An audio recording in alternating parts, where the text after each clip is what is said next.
The flashing blue and red lights cut through the quiet suburban street just outside the city, reflecting against parked cars and darkened windows as Officer Daniel Ruiz stepped out of his patrol vehicle with tension already tightening his jaw, the radio chatter still echoing in his ears about a suspicious individual reported by a nervous caller who claimed a teenage boy was lurking near expensive homes, and before Daniel even saw him, his mind had already painted a picture shaped by years of bias he never admitted he carried, and there he was, a black teenager in a gray hoodie, standing beside a sleek bicycle, looking down at his phone, calm, unaware, and completely still.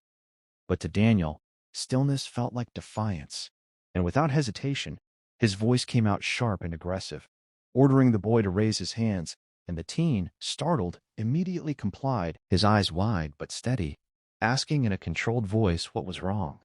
But Daniel didn't answer, because in his mind, questions were resistance, and resistance meant danger, and danger justified force.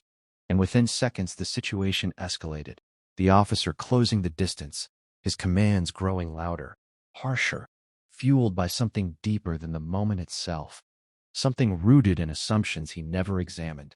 And the boy, Marcus, tried to explain he lived nearby, that he was just waiting for his friend, that he hadn't done anything wrong, but his words fell into a void where listening no longer existed, and then it happened in a blink.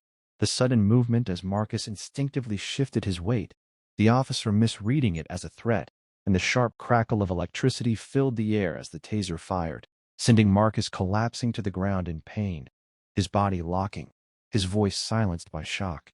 And for a brief moment, there was only the hum of the taser and the sound of Daniel's heavy breathing, until the silence broke, not with understanding, but with the distant sound of a car, approaching fast, too fast, and it screeched to a halt at the curb as a man stepped out, his presence commanding, his posture rigid with controlled fury, his eyes locked immediately onto the scene before him, and when he spoke, his voice carried a weight that made even Daniel instinctively straighten.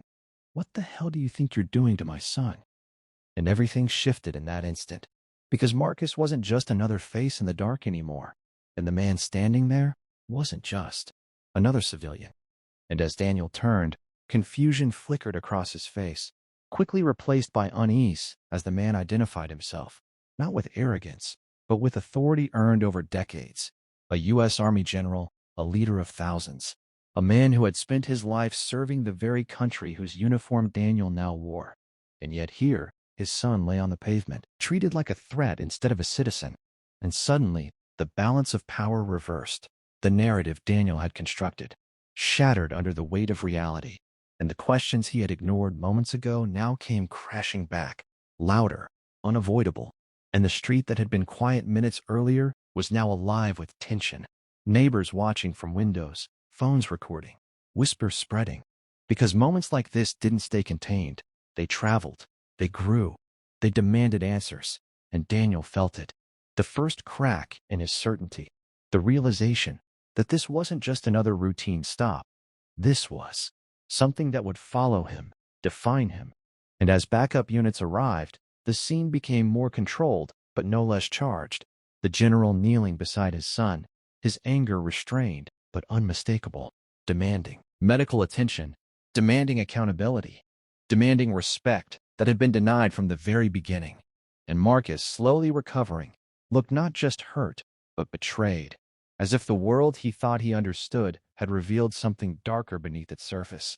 And the story could have ended there as just another incident, another report filed, another statistic buried.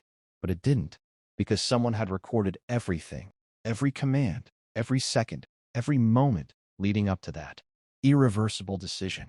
And by morning, the footage was everywhere, spreading across social media, across news channels, across conversations in homes and cafes and offices, not just in one city, but far beyond, even reaching audiences in places like Spain, where viewers watched in disbelief, seeing not just an isolated event, but a reflection of a larger issue that crossed borders and cultures. And as the video played again and again, people began asking the same question: how could this happen? And more importantly, why does it keep happening? And Daniel, once so sure of his actions, found himself sitting in a silent room, replaying the moment in his mind, each frame now clearer, harsher, stripped of the justifications he had clung to. And for the first time, he wasn't seeing a suspect. He was seeing a boy, a mistake, a failure, his own, and the consequences came swiftly. Internal investigations, public statements, suspension from duty, but none of it felt as heavy as the look-in. Marcus's eyes, or the controlled disappointment in the general's voice, because some consequences weren't written in reports, they were carried inside, long after the headlines faded. And as the days turned into weeks, the story didn't disappear. It evolved, sparking debates, protests, reforms, forcing conversations that many had avoided. And Marcus, despite everything, became a symbol not of victimhood, but of resilience, speaking out, not with anger alone, but with clarity, demanding change, not just for himself, but for others who didn't have a general stepping out of a car to defend them. And Daniel, stripped of his badge, faced a different kind of battle, the one within, where excuses no longer held, and truth demanded to be acknowledged, and somewhere between regret and responsibility. He began to understand that the moment he thought defined control had actually exposed a lack of it, and that the uniform he wore had never been meant to grant power over others, but to protect them equally, without exception. And the story, though born from a moment of injustice, became something more, a turning point, a reminder, a warning, and a call for something better. Because in the end, it wasn't just about one officer, one teen, or one night. It was about the choices made in seconds that echo for years, shaping lives, shaping systems, and shaping the kind of world people choose to accept or refuse to accept any longer.